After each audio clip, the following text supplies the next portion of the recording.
Hola, hola! Welcome everybody to Season 3 of the Chicago Techies podcast, a podcast focused on highlighting the voices of Chicago Techies and their experiences. This season, we will be hearing from seasoned entrepreneurs to rising stars making their mark. We'll dive into their triumphs, their challenges, and all the unique experiences that have shaped their journeys. I'm your host, Ceci Fischer-Benitez. Thanks for joining us. Hopefully this works. It works. I hope it works. I think it's working. I see the thing moving. So if the thing is moving, it means that it's working. So this is a really special episode because we're recording live at the Get Cities Exploration Day with my friends from ThinkChicago by World Business Chicago. So thank you for offering this fantastic space for us to engage in meaningful conversation. So we're honored to have this unique opportunity to share insights, ideas, and inspiration with you all, hopefully. And yeah, right from the heart of this exciting event. This is the second annual Get Cities Exploration Day, so happy to be here. And also, it's also through collaborations like this that we can all collectively work towards a brighter, more inclusive future in tech, right? So Today, I am joined by Beatriz Kauffman, ThinkChicago Program Manager. Thank you for being here, Beatriz. Thank you for having me. I'm really excited. I always get a little nervous when there's a microphone in front of me. Oh, it's okay. I still do. I mean, I always joke around that I actually hate my voice. But I started this podcast during the pandemic, and I realized that I'm a big extrovert that needs people and that needs energy. I feed off of that people's energy, so I realized that I needed to do something to kind of hype myself up. So we're here together. We may mess up, we can edit this later. It's fine. So just roll with it. And also you might hear some reactions from the audience because we have an audience, which is awesome. Hey! Okay, so you see them. Awesome. All right. You don't see them. You hear them because we're not that fancy with video yet. We are excited with the audio. You eventually one day. All right, so let's get started. Let's jump right in. Yeah, let's learn a little bit about you and ThinkChicago, because I think a lot of people might not know what ThinkChicago is. So what is it? And about your role, as a program manager and what it all entails. Cool. So quick intro, I'm Beatriz Kauffman. I go by B, or Beatriz. I was originally born in Brazil, moved to Chicago right after graduation. ThinkChicago was my second job ever, and I came in as associate and joined World Business Chicago. So for context, if you don't know our program, ThinkChicago is a talent attraction and retention strategy program that lives under the World Business Chicago umbrella. So if you think of, WBC, World Business Chicago, that's our economic development nonprofit for the city. We're affiliated with the mayor's office. The mayor sits at the head of our board. We are a public-private institution, so a nonprofit, non-institution. And we have a board of private members, but then we also have, some public support. Everything our organization does is to kind of really think about Chicago as a whole and how do we spread wealth across 77 neighborhoods and prosperity. And that's how ThinkChicago came to be. We're a program to think about how do students get connected in the city, how do we attract more students, and how do we make their experience better.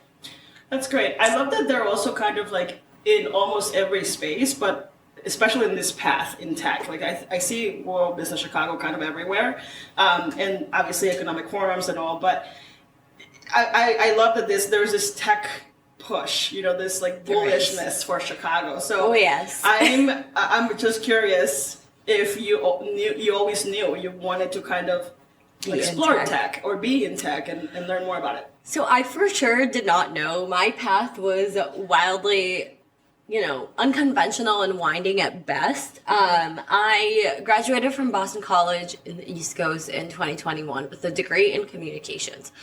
I graduated and I was incredibly lost. I had no idea what I wanted to do. I didn't know where life would take me. I honestly applied everywhere to everything. It was a desperation mode, you hit the panic button and just try everything.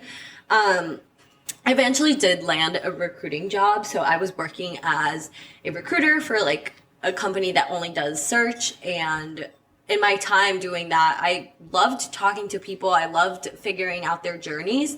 I felt a bit disconnected not having the full journey in mind. There was no way to develop the candidates that I was putting forth. There was no way to help them in their journey. And having just gone through that and, you know, suffered through it, I was like, I need to do something that has that.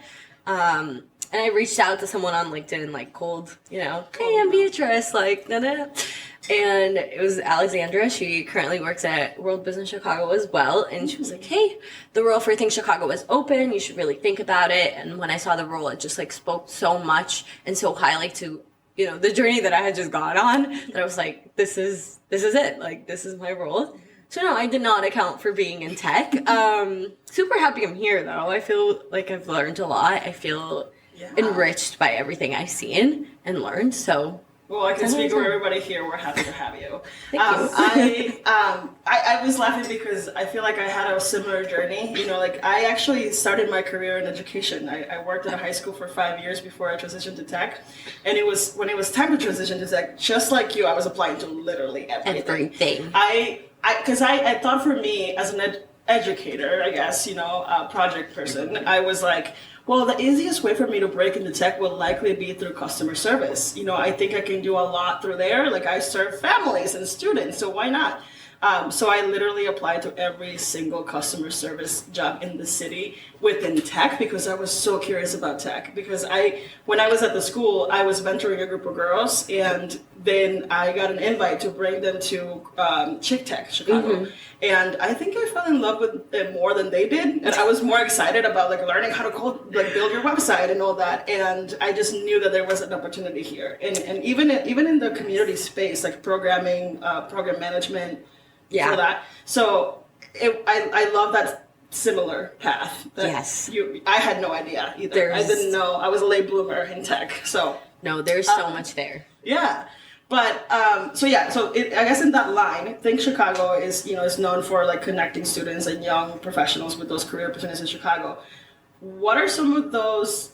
Let's start with challenges that you've observed. These students and as they navigate through their first role in tech. Like what are you seeing? I mean, just between our experiences, I think landing the first role has been a challenge for the last however many years. But I think especially right now, we are seeing a lot of students struggling. And truthfully, it's a bit of a hard market. Like, it's not the best moment tech or innovation has seen in the context of all the layoffs. I think students are feeling really scared about landing their role, and I think they're feeling a bit lost and really overwhelmed by the process. And I can say, like, honestly, in my view, there's also an overarching, like, sensation that I think students are feeling is that they feel that they're in this kind of like a treadmill, and you have to stand out from the crowd, and you always have to be the person who's like doing the most, right? You have to be the student who has a nonprofit, a podcast, and is doing great in school, and you have the grades. And the level of achievement that we are seeing is getting a little crazy. It's getting spicy. It's getting spicy. I like that. Sometimes I think it's awesome that we're seeing students accomplish so much, and I think it's awesome to see Gen Z be, ambitious and brave and really loud. But I also wonder, the loss, there's a little bit of a loss of like youth and inexperience. And sometimes, when I hear parents or grandparents talk about the first role they landed right out of college, and they got to work for like the New York Times, and by 26 they could afford to buy a house. I mean, that's just not really the reality we're living in. And I think students, they're keyed into that reality, right? Like they operate under that pretense, and I think they're having to make decisions for their lives that are very mature and very early on. Yeah. I can agree with that. I feel like, so fun fact, side note, plug, season two of my podcast was all students. I interviewed all students. It was 13 of them, because I wanted to really dive into like that experience of like that gap of when they are in their senior year and when they land their first role, and what are all those challenges. So I did learn a lot of stuff about what those challenges are, and not everybody's in the same starting line. No. Some of them are like really well off, went to a lot of great schools, and have the opportunity to have a fellowship or an internship, and then land a role within that. And then there's like a low-income kid that grew up in the south side of Chicago that went to like a community college and has no idea that they had to do an internship. Yeah. Like has no idea, because now when you're trying to break into tech in your first role, they're asking you for like 2 years of experience in an internship. They're asking for all of that stuff that is really hard, and not everybody's in the same starting lane. And it's coded. This is coded information. Exactly. Like if you don't have this information early on, breaking into it, understanding it, educating yourself, man, it's a huge barrier. It's a huge barrier that we are not necessarily facilitating. Mm-hmm. Mm-hmm. But I am glad though for a lot of programs like Breakthrough Tech Chicago at UIC, and a bunch of other more organizations are putting together pipelines for like those resources, and I feel like I wish I would have had that when I was also like transitioning back from like 2011, dating myself. Yeah, but like, same here. Yeah, like it's challenging for students to kind of get to that first step without support, because not everybody's in the same starting lane. But let's stop getting depressed, and let's talk about let's start with some of the success stories. Let's talk about some of those good moments that you've noticed, all these kids, because to your point, that some are like really just awesome, because I've seen that there are like kids that are starting their own companies freshman year in their like basements, or like that has been a trend, but now more than anything, like all these kids are like, not kids, okay, they're youth, but all these young adults are like starting amazing freaking companies and pitching to investors already. Like there's so many like startup competitions now in like all the universities in Chicago, which I'm a huge fan of, because we're going to talk about VC in a minute, because we both did a fellowship. Anyway, let's not get sidetracked, Ceci. Let's come back. Okay, so success stories, memorable moments. Memorable moments and success stories. And this pairs really well with some of the challenges that they're seeing, because I think they're so connected. Within Think Chicago, we do a lot of work behind the scenes to kind of think about, how equitable is our program? How do we focus and be intentional about our work so that we're really, kind of meeting students where they are. And I know Trent talked about this in his session, but I think our ambassador program is one of like the most resounding, like all around successes stories, like many stories that we have seen. My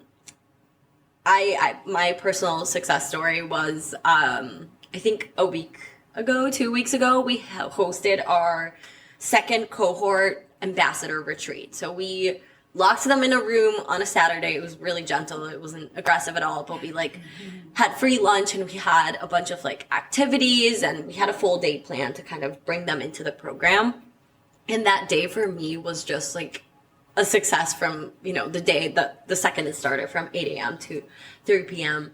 And part of that because I remember Trent and I sitting in a room talking about what this ambassador program was going to look like. I remember submitting the proposal, putting it together, getting it running. And our first ambassador kickoff was literally just 10 ambassadors around a table in a restaurant. It was, homemade camp, very different than what we held this Saturday. This Saturday we had students prepared. We had speakers. We had just a different level of operation. And a lot of these students were referred by their friends. So it was really a moment of, it wasn't a single student achieving success, but it was almost like seeing the flywheel, of the work that we've done, the success that the students have had. We had a student come up to us during that day and said, hey, I just got an interview at Cisco because of the Think Chicago program that I participated on during the summer. And I decided to apply for the ambassador program because I thought that was awesome. And, Trent and I and Lynleen, we all looked at each other and were like, that's really awesome. I think that's, the success is it's there. It's seen and it's felt. It's just, it's so widespread. I do love when your friends tell you about something cool that they did, and then that's word of mouth, and that's giving validity to your program. Much. And I love that. I think and that's the best kind of people that you want, because someone is talking about it and someone's telling someone else. They're true champions. They're our ambassadors, but they honestly champion our program more than anyone else. I mean, they talk about it all the time. They wear it, awesome. As a badge of honor, and that makes me feel oh my gosh, like it's happening, you know, Yeah. like that's the work we do. That's awesome. So that's been really great. Well, are there any other upcoming initiatives or projects that Chicago is working Yes. on that you're excited about? So many. We have a string of career fairs happening next week. We have a startup career fair at 1871 on Tuesday. That is in partnership with Chicago Startup Week, which is a fully student-run week of entrepreneurship in the city. We also have a University of Illinois, and then we have our own program, Think Chicago Launchpad, happening at the end of October 27th, which is for community college students all over the city, as well as some of our counties. We are sold out, unfortunately, for students. But if you are a professional who would like to volunteer, if you are a company who would like to show up, and help us, we're still taking volunteers. We'd love to have you. Yeah, I mean, I'll look into it if I have a nanny, so that I can do it. But I love that you talked about entrepreneurship, because I think this is a perfect way into my favorite topic of all time, entrepreneurship in venture capital. I know a few things about you because we're friends, of course. I have some friends. We keep in touch. And I know that you are going through the Chicago Blend Fellowship program that I also did last year.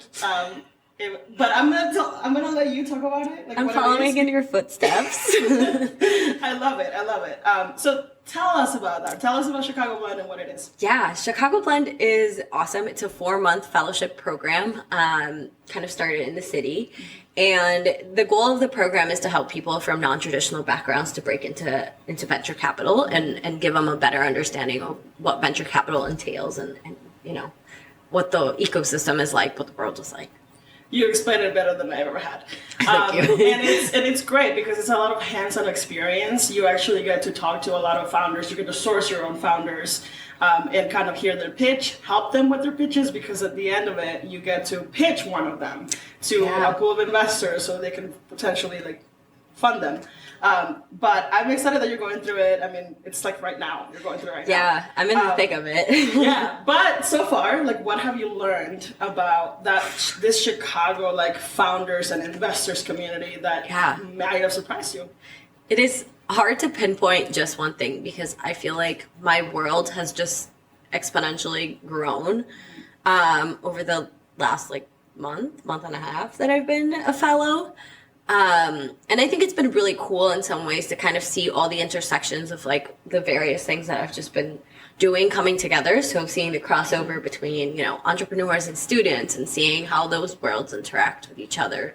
I think I mentioned this to you earlier, but I think for the, you know, venture ecosystem and for that world, I think something that's really kind of caught me off guard and surprised me is just the amount of work that founders have been doing to raise inside and outside of Chicago. You know, I think maybe it was just part of my like naive, you know, brand new into this world nature, but I was really shocked to see like just they're moving mountains to raise capital for their startups, and I was really shocked by it. I'm honestly like floored by the effort that they've done and honestly by the courage that they have in like venturing out on their own. I'm just really amazed by it.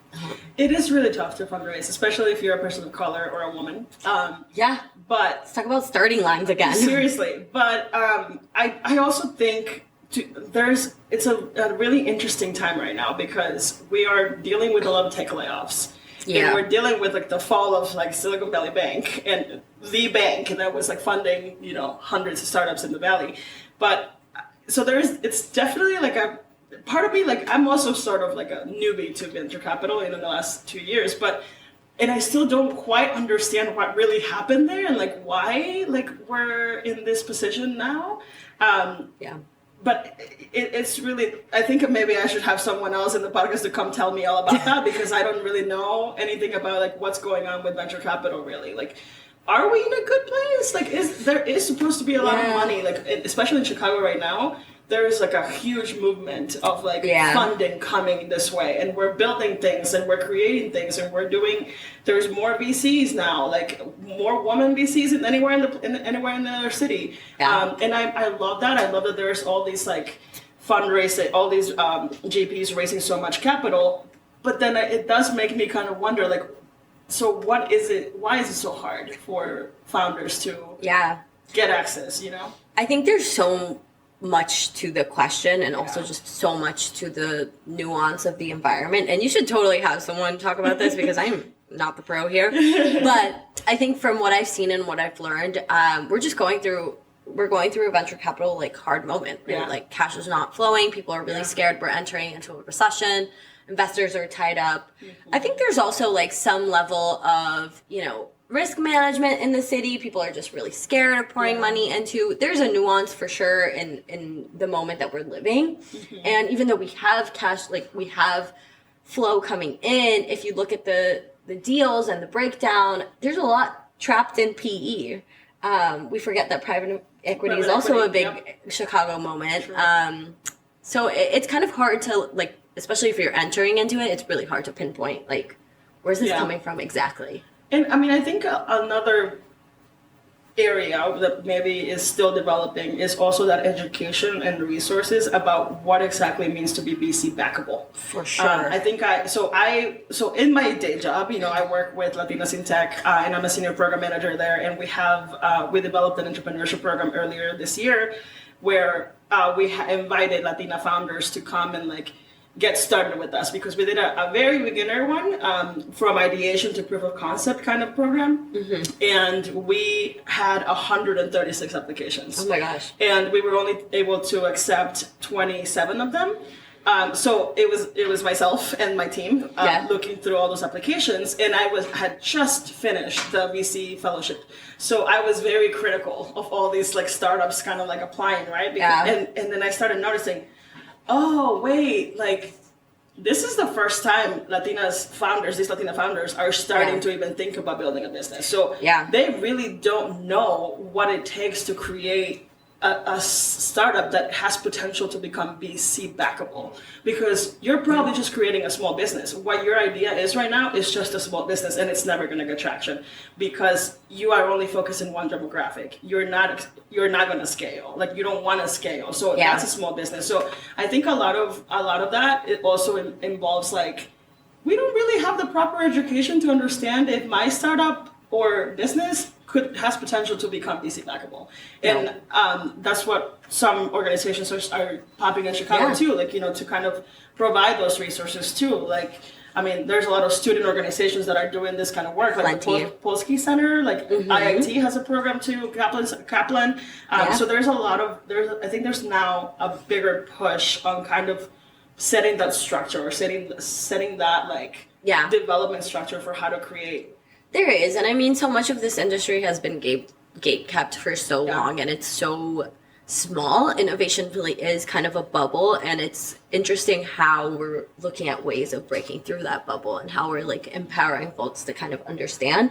But yeah, that makes total sense. I think in my time, like in Brazil, I had no idea that like becoming a founder or becoming an investor was like a career choice I had, right? Like that was not accessible. So yeah, we really do rely a lot on these programs that can carry the education and can expand it a little bit more. Yeah. And actually, I will have a lot of other guests in this season to talk about entrepreneurship and talk about venture capital, because I'm a big fan now too, and I'm trying to kind of like also kind of break into it eventually. That's kind of a career path for me that I want. So I'm really excited for it to have all these like hard discussions about it, right? Yeah. But let's switch gears a little bit to this community that you're a part of. I know that you are an active member of Gen Z VC. Yes, I am. This local chapter of Chicago. Can you tell us a little bit about the community and what it is and what you all do? I can. So Gen Z VC started with Megan Loyce. She created a Slack channel of Gen Z founders and investors, and it really kind of blew up. I think it was over 25,000, I think. It's massive. It's kind of blown up, and it's really kind of become this like hub for young people wanting to tap into the innovation ecosystem, to learn from each other, more of like that peer-to-peer, networking, mentoring, and just resource engagement. Chicago, we got super fortunate that Mayor Lori Lightfoot, or I guess ex-Mayor Lori Lightfoot, met Megan in a New York trip and looked at her and said, hey, Megan, if you ever want to make this a reality, like Chicago welcomes you, we make it happen. And that's really how like the Gen Z VC Summit ended up in Chicago and started here. It's because we have a really supportive ecosystem. We have a really supportive organization. And, you know, World Business Chicago helped Megan put on the first Gen Z VC Summit here in Chicago, which is awesome. At the time, I was the only Gen Zer in the organization. So I was really fortunate to just have this land on my lap. And kind of that's how we got involved. That's how it started. I did see it. I think I was finishing up my fellowship when I saw it happen. And I'm like, oh, but I'm a millennial. I don't think I'll be welcome here. See, that's a popular myth that I'm working to dispel. I feel like, you know, Gen Z does it. Yes, we benefit from like a community space, but I feel like if we gate that community space, you lose a chance on gaining from like cross-generational knowledge sharing.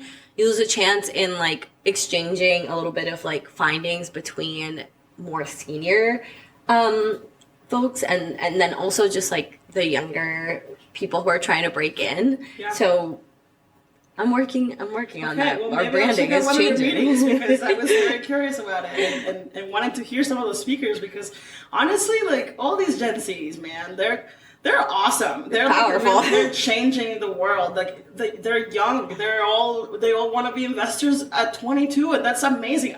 When I was 22, I was trying to figure out how to cook. You know, like I didn't know how to do a lot of things. Like, but this is great that we're in this like, evolution of like technology, of resources, of no longer gatekeeping things. So and it'll be interesting to see how this evolves, right? Because like most of our community is still so young that they have so much like leeway to transform it as they grow, their careers grow, they change, they decide to join, not join. Anyways, there's a lot love there. That. I love that because all this whole push in this community, you know, it's about becoming more engaged and becoming more like influential of your like brands and things. So I'm curious, like, what advice do you have for people that are trying to kind of break into, whether it's VC, whether it's tech, like what resources do you command? Like what advice do you have for it in general? It's a good question because I feel like I listen to a lot of podcasts. I'm in the ecosystem very frequently, and it's hard to find advice that like you're not sick of. Honestly, my best advice, or at least what's worked for me the most, has just been showing up, getting connected to, you know, what the events are happening. It's super uncomfortable. The events are not pleasant in the beginning. It's awkward. You're standing around a room of people. You don't know what to say. It's hard to make conversation. But because Chicago has this like weird effect of like being a big, small city, eventually you're going to go to an event where you know a lot of people, or you have at least seen those people like 100 times before. And it makes room for relationships and it makes room for conversations. And that's how, you know, moving to Chicago alone, like that's how I met a lot of my friends, was actually through tech events, which is sort of like lame. Yeah, kind of lame and like weird, but like it happened. And that's how I formed a little bit of my network in the city. So I think really showing up is putting yourself in that like discomfort zone is the most practical advice. It's not always the easiest one to follow. Maybe sometimes it's about, you know, I'm a little bit of a perfectionist, so I hate showing up to spaces where I'm not fully like knowledgeable and like ready. Yeah. You know, that discomfort of like I'm not there is really hard for me to move through. So maybe showing up for you means, you know, engaging in podcasts or like following the right newsletters, or, you know, maybe that's engagement. So I don't know. Yeah. You can flex that advice how you need. Faking it till you make it too. It's a thing sometimes. I think that worked for me. We had a lot of that in the first podcast of like the fake it till you make it. Do you fake it? Do you not fake it? Do you show up authentically? How do you, we talked a lot about that in the first session. It's an interesting concept, but I feel like I'm kind of starting to shy away from saying faking it till you make it, because you are making it. Like, you are making it. You are showing up That's what Dina said. Dina's had a lot to say on this. Yeah. Great minds. But I think you are showing to these spaces. You're making yourself. You are like owning your shit. You're owning yourself, identity, and you're going to this place. Even though you're terrified and scared shitless. Sorry, I swear in my podcast. Anyway, so you're scared of all these things, and but you still show up, and that's you. Like, yeah, people may say like, yeah, or you might joke around like, yeah, fake it till you make it, but you're showing up. Like, you're doing it. You're owning yourself stuff. Yeah, and like, it's showing up. I mean, I think I had this idea of like showing up being like in the room, you're shaking hands, you're grabbing cards, you're like that person, you know, a little bit of that like Sex in the City, like you're engaging with like intellectual people. And I think it was just a little bit of a reawakening for me to know that like maybe showing up today was like showing up, saying hi to one person, and then going home to my comfort zone. Yeah. And I think we can accept versions of like showing up as different. And I think that that's kind of the trap that gets people who are trying to break in is wanting to break in all at once. Yeah. And breaking in happens gradually, and it happens slowly. And it, you know, I feel like I've been in the ecosystem actively for at least like 6 months, and I still don't feel like I've like broken in. Yeah, that's fair. And I think a lot of it too is, are we creating safe spaces of belonging too? You know, like now you hit the point. I know, I'm getting there. I'm going there. But there are some organizations that don't really do that. That they don't create spaces where everybody's welcome. Like we talked a lot about gatekeeping, but you know, Get Cities is like the space is really welcoming. We are like they welcome everybody to join the conversation, to learn about what they want to do. Anyway. But on that note, like I'm curious if there's a particular person that maybe influenced you to kind of like show up more as your authentic self and continue to come to these spaces and kind of see yourself kind of evolving because of this person, you know, like. Yeah, I think there's multiple people who have encouraged that for me. One of them is sitting in the audience, Trent Dunn right there, who's just podcasting before me. I think Trent, when I joined ThinkChicago, he was an amazing manager for multiple reasons, but mainly because he really, and he talked about this in his podcast. I know we're going to have a moment and we're going to cry, but he really did. He was someone who really displayed like incredible authenticity in his role. And I think we've been able to have a lot of like honest conversations about, you know, where our program is at, where some of the relationships that we've built are at, like how do we improve those? How do we grow in them? We've been very authentic about burnout in our role. We've been very authentic with each other about like, I'm tired of this. I can't do this today, or like giving space for like the frustrations that are needed. So I think he's definitely someone who's exemplified that for me, which has encouraged me to be that for other people as well. And then we also work with Abin, who is incredibly vocal in this community. Great. He is a borderline influencer. I don't think he is a LinkedIn influencer. Doesn't know who he is. Like everybody knows who he is. Like there's not one person who doesn't know who he is. If you don't need to type his name on LinkedIn. You will very quickly understand what I'm saying. He's the definition of Chicago. He is the Chicago man, which has been awesome because I think he's someone who has really also encouraged me to be more vocal on social media, which like was not a point of comfort for me. I was not comfortable with LinkedIn when I first joined. I was just not, you know, I didn't want my voice out that way. I mean, hello? You're doing that. Yeah. Vibe shift. But I think seeing the power and the leverage that has given him and access into other worlds, and like how much that has changed the work we do as community managers, program managers in the community, having a brand out there really changes a lot for our programs. Not just in terms of attendance, but just it's a lot of the success of ThinkChicago is also attributed to the voice of ThinkChicago on digital. Because it allows us to connect with different sponsors. It allows us to connect with different companies. It amplifies the work that we're doing.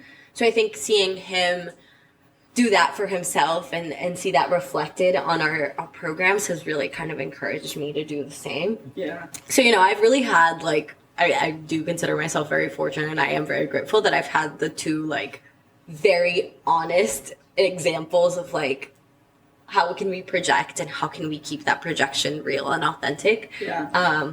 So yeah, I really do owe so much to them. I like that. No, I mean, I feel like being in this industry, you really do have to kind of learn how to brand yourself.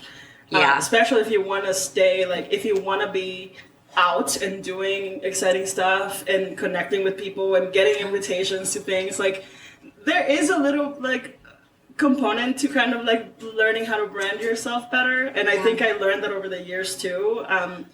I mean, I've done a lot of community work, like especially with Latinas in Tech, you know, with Get Cities, with like now my podcast, like doing, I really love community. I love doing that building.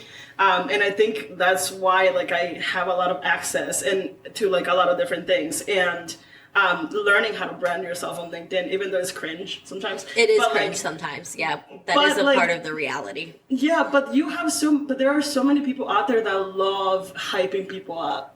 There is. And opening those doors and opening those windows. And I think that's a very, very important and real thing that we need to all learn how to master. I will say that for all the cringe and shame that I have felt in any LinkedIn post, nobody's ever called me out on it. Like, everyone's super supportive. Like, nobody's been like, Beatriz, that's embarrassing. Stop saying that. Yeah. So, you know, I think that's positive. I think also, like, Chicago, man. Like, we are all about people, and we're all about collaboration. We're all about, like, rising up. We're all about doing all these things. And I think, you know, people in Chicago are just really supportive of each other. And I think that's why we don't really see a lot of, like, drama on the news or that is true. or things like that. So okay, so we're gonna start to wind down here.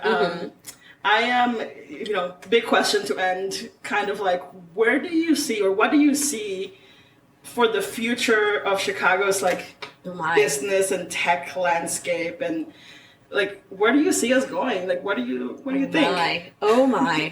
To be the sole responder of this question, that's really it's tough. Just your opinion. That's it. I think, well, first of all, I'm really excited about Chicago Tech, and I'm really excited to where we're going, because I think we've been able to grow a lot in the last couple of years, but grow in a way that I'm sort of proud of, right? Like, Chicago is a leader for diversity in tech. We're really making a difference in the venture ecosystem, and we're kind of building a really resilient economy on both of those ends. We're building a resilient market on both of those ends. So I'm really excited to see that scale even more. And I'm really excited for the day that people on the coast catch up to what is happening in the middle, right? Like, I'm really looking forward to the day that, like, the communication around Chicago reflects what's happening on the ground.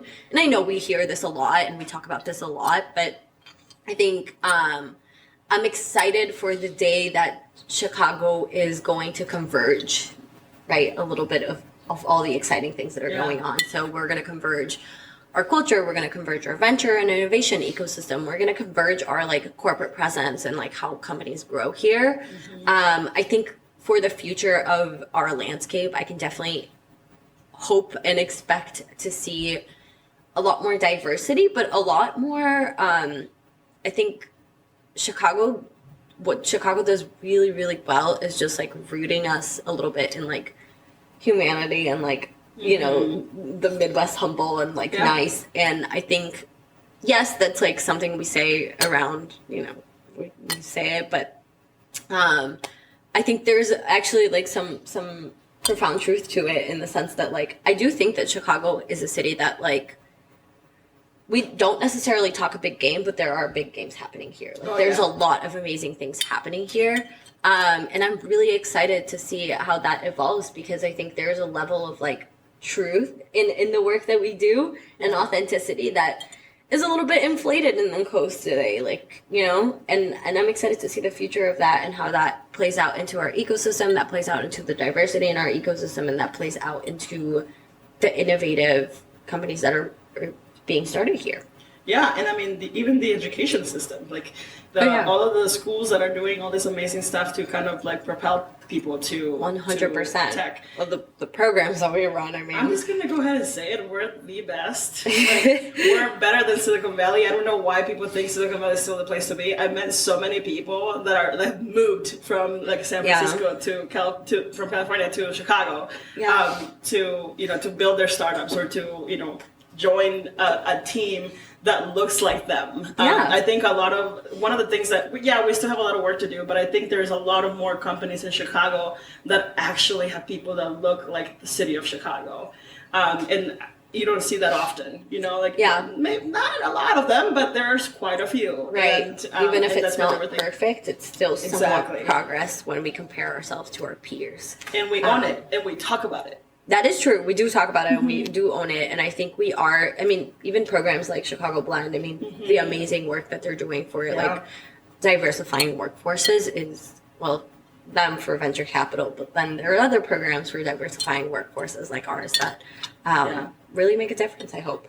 Yeah, well, this was really fun. Thank you for being here. Thank you for indulging me. I do want to ask the last question about audience stuff because I want to know how can the audience and people listening connect with you? Okay. Like, are you on all the medias? I am on all the medias, very active on LinkedIn.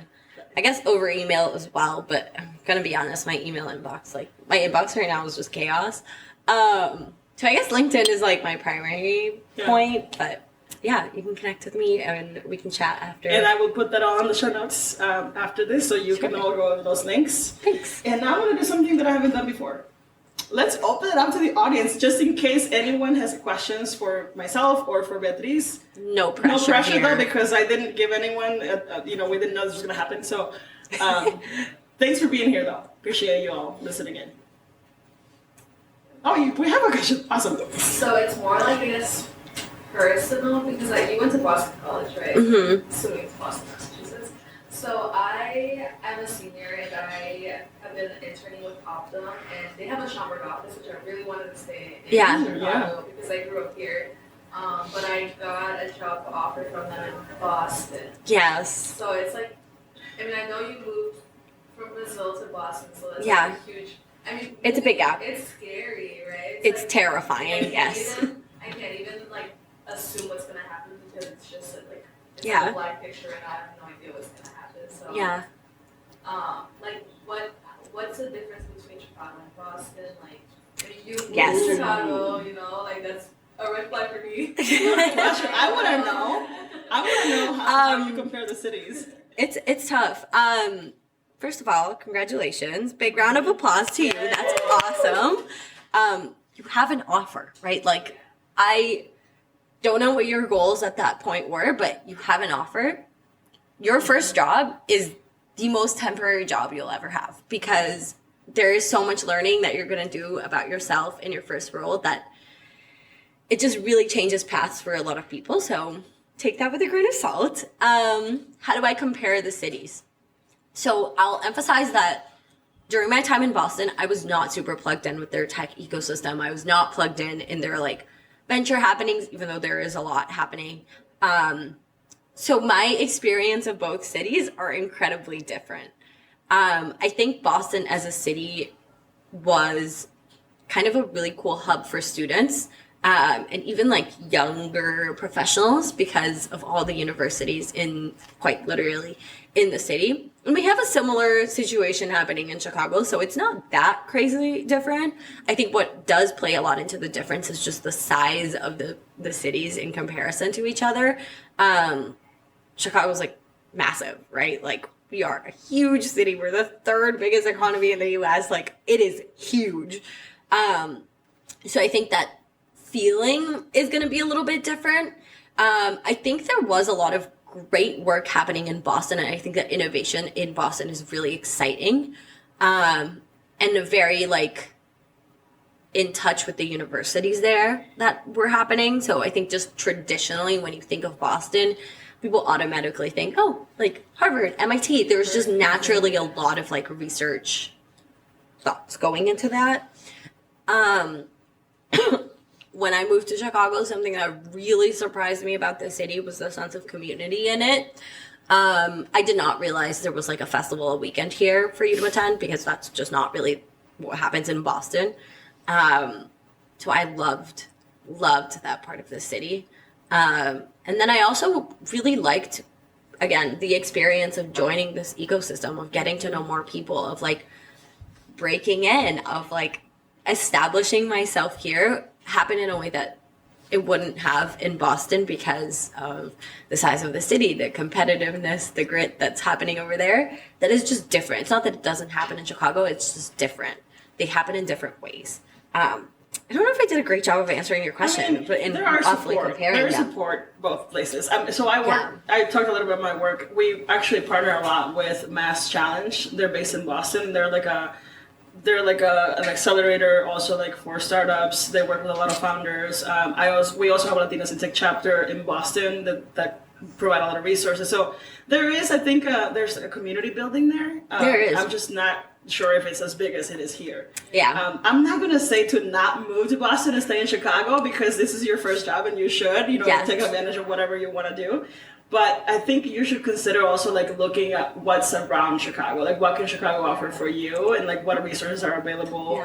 Yeah. We have people that work at tech companies in this room, so you might want to like connect with them, for whatever you want. So, but what at the end of the day, like it will be your decision, and it's like where you want to take your career, like what do you want to do with your career. And I will add on that I think a lot of the work is in the communities that you seek for yourself, right? Like moving is always hard. Part of why moving is so hard is because you really have to put in some like intentional work behind the people you surround yourself with, like the places that you frequent, like the spaces that you want to be in. So I think there's plenty of room for you to create a Boston for yourself or a Chicago for yourself that you enjoy because of the like time that you spend and the people that you've brought in. But I'm really excited for you and your journey because that sounds amazing. Look at us giving good advice, I think. Medium. Take it with a grain of salt. Well, it is lunchtime, so we're going to let you all go get some food. But thank you again for being here. I appreciate Thank you all. Taking your time. Thank you.